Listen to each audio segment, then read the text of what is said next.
things, so that he who wishes the same things to another as to himself, appears to be a friend to that person.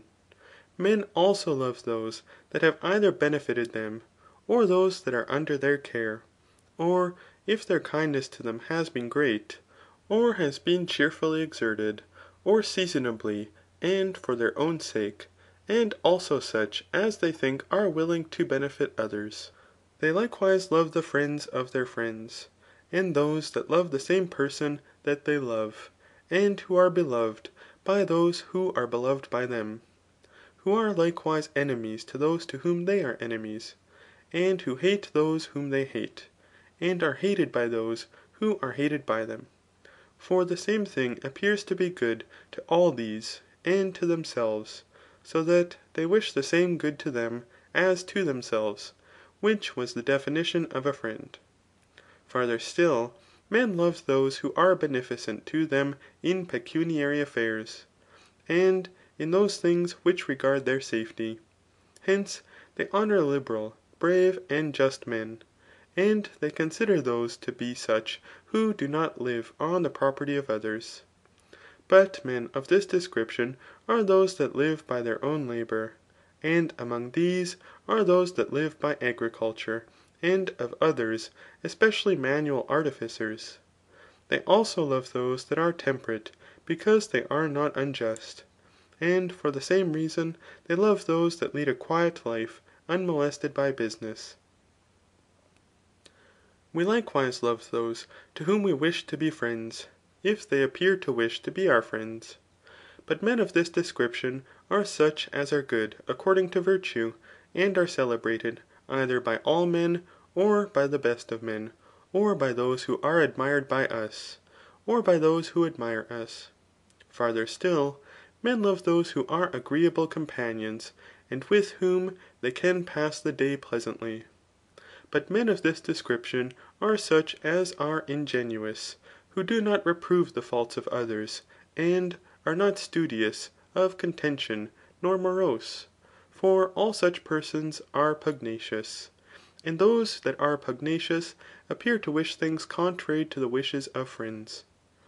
They likewise love those that have elegant manners, and who can give and take a jest, for in both these men strive to be facetious, as well those that are able to bear raillery, as those that are able to rail elegantly themselves. They also love those who praise the good things which they enjoy, and especially such among these as they are fearful should not be present to themselves. Likewise, those who are neat in their appearance, in their dress, and in every thing pertaining to the whole of their life. And those who neither reprobate the faults committed by others, nor benefits conferred on them. For both are attended with defamation. They likewise love those that neither remember injuries, nor are observers of the faults of others, but are easily reconciled. For such as they think they are towards others, they also think they will be towards themselves. They likewise love those that are not addicted to slander, and who know no evil, but only good, either of their neighbours or them. For a good man acts in this manner.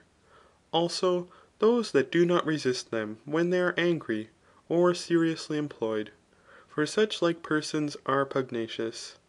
Likewise those that are seriously disposed towards them, as for instance such as admire them, consider them to be worthy, are delighted with them, and are especially thus affected in things in which they themselves particularly wish to be admired, or to appear to be worthy, or pleasant persons. Men also love those that resemble themselves, and are engaged in the same pursuits, provided they are no impediment to them, and their subsistence is not derived from the same profession. For thus what Hesiod says will take place, viz. That the potter envies the potter. They likewise love those who desire things of which it is at the same time possible for them to be partakers.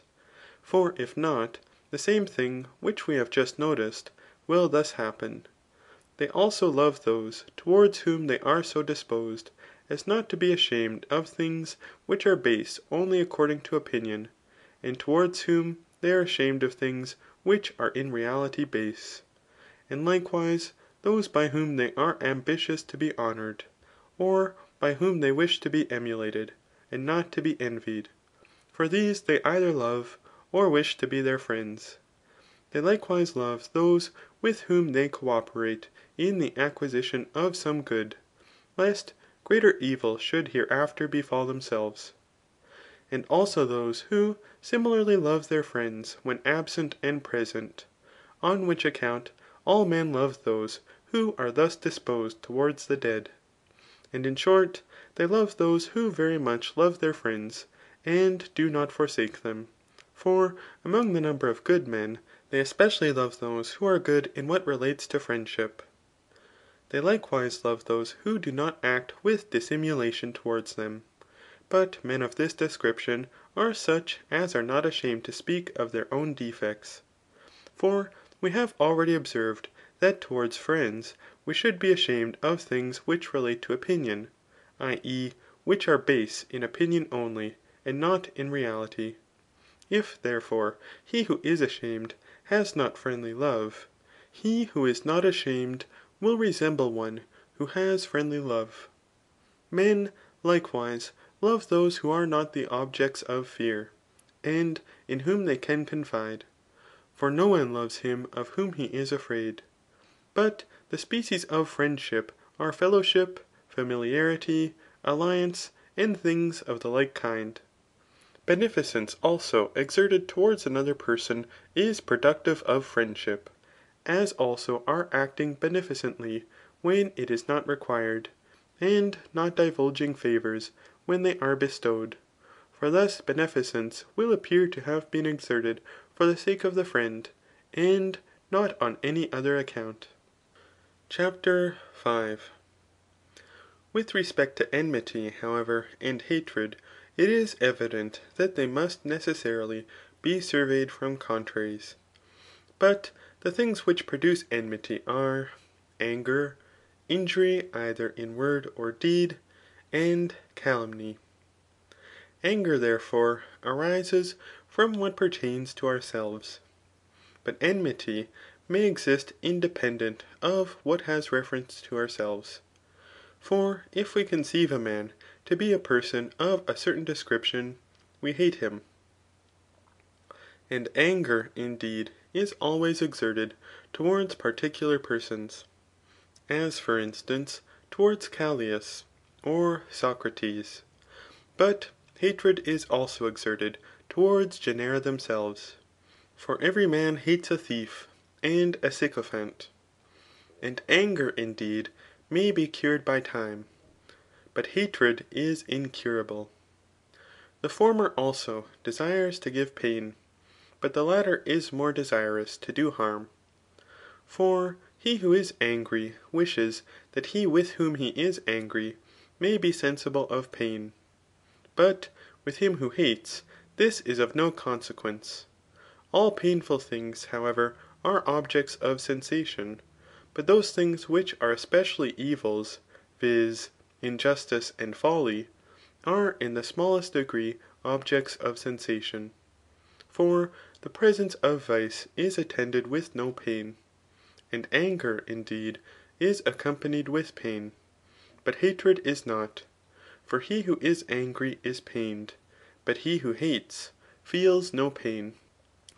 And the angry man, indeed, pities the subject of his anger, if many evils befall him, but he who hates feels no commiseration for the object of his hatred. For the former wishes that he with whom he is angry may reciprocally suffer what he feels, but the latter wishes that the object of his hatred may no longer exist. From these things, therefore, it is evident that it is possible for an orator to show who those are that are really enemies and friends, and to make those to be such who are not so. He may also dissolve the arguments by which his opponents endeavour to show that some persons are mutually friends or enemies, and that when it is dubious whether a thing was done from anger, or from enmity, he may persuade the adoption of that part